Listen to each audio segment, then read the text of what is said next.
Oh hey, David here from Judges Corner. Today we're going over combat, on guard. Judges Corner is brought to you by CoolStuffInc.com and gatheringmagic.com. Support our show by visiting both websites. Now it's time for Judges Corner with David Green. Hey everyone, welcome back to Judges Corner. In today's episode, we're going to be taking a look at combat and all the interesting and difficult things that pop up in combat. This episode is going to cover more of the basics, and our next episode is going to cover some of the more complicated, weird things that pop up in the middle of the combat steps and phases. So today, let's take a look at all 5 steps that are within the combat phase. There is the beginning of combat step, declare attacker step, declare blocker step, damage step, and the end of combat step. We'll first go over the beginning of combat step. This is where things like Desecration Demon will trigger right as we enter this step. This is also the last chance you'll have to play spells or abilities like Murder or Afara's Warden to stop potential attackers. Or your last chance to animate a land, possibly make it into an attacker, or to flash in another attacker. Next, in the Declare Attacker step, the very first thing that happens is the attacking player will start deciding who will or won't attack, and what they'll be attacking amongst their creatures that can attack. This is a turn-based action that doesn't use the stack, so once we reach this step, no one has a chance to respond to an attack. The attackers are just declared immediately as part of going into the step. This is where you decide if your attacking creatures will attack the opponent or their planeswalkers. When you start deciding who will attack, you'll need to make sure that it's legal to do so. You compare restrictions, like those found on Mogflunkies first. Then you compare any requirements, like with Furor of the Bitten, and fulfill as many requirements as you can without breaking a single restriction. If any of the attacking creatures have banding or a bands with other ability, the attacker announces which creatures, if any, are banded. After getting all your restrictions and requirements and bans settled, you tap the selected creatures that are attacking. Of course, Vigilance lets you get around this requirement. Last, if there are any costs to attack, like with Ghostly Prison, you pay those costs now. After going through all of this, the attacking creatures are officially declared as attacking, and at this point they have attacked. This is where triggers like Aurelia the War Leader's untap and gain a second combat phase trigger will occur. If Aurelia is put into play tapped and attacking without being declared as an attacker through a turn-based action of attacking, like perhaps with Kalia, then the trigger will never actually happen, because she was never actually declared as an attacker, so she never actually attacked. She just came into play attacking. If nothing attacks, skip the next 2 combat steps. Otherwise, right now is your last chance to do something to remove a potential blocker, or to make additional blockers.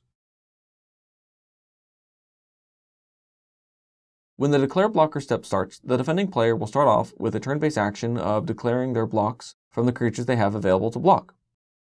You follow the same rules as seen before, where no restrictions can be broken, or while attempting to meet as many requirements as possible. The next turn-based action is the attacking player assigns each blocking creature a damage assignment order. What this means is when you go to deal damage in the damage step, you have to assign lethal to the creatures in the order you place them in before you can assign anything else to the next creature in this order. And it's also important that you must make this assignment order clear to your opponent.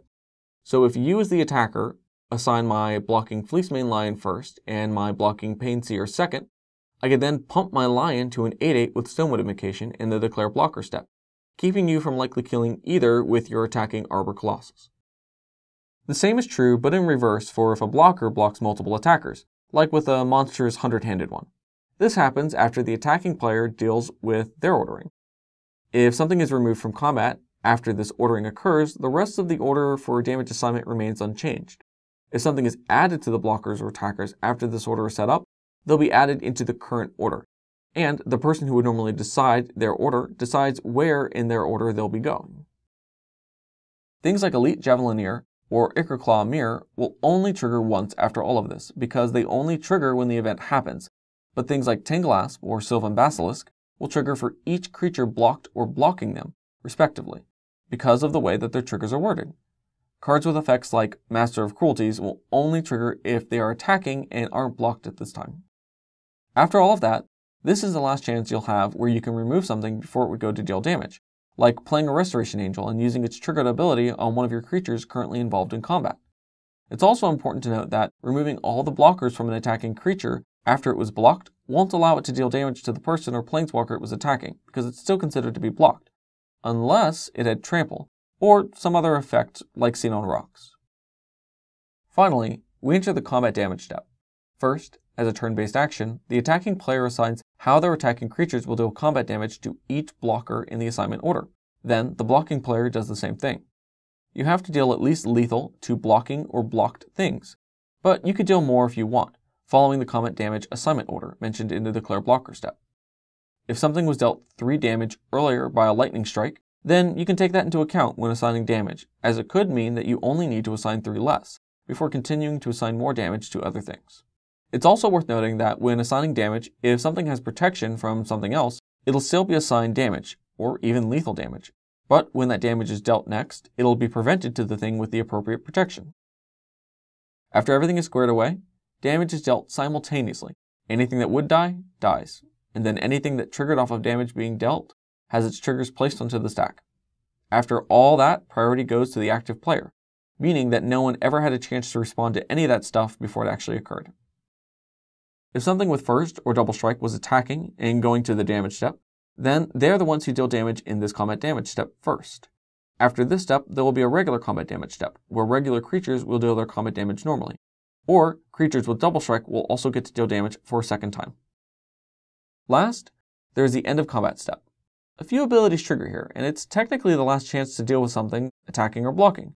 Once you leave the step, you won't be able to play things like Devouring Light in the main phase, even if it was to target something that had previously attacked or blocked. At the end of this step, the post-combat main phase begins.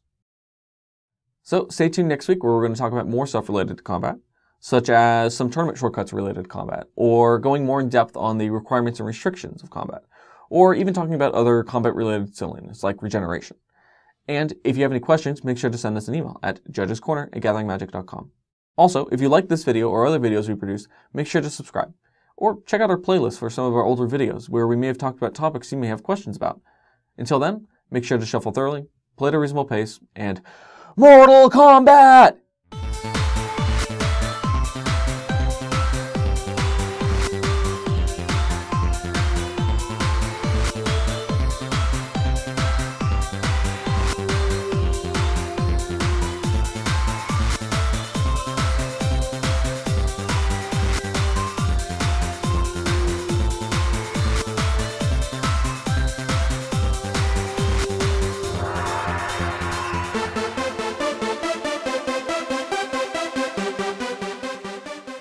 Fatality.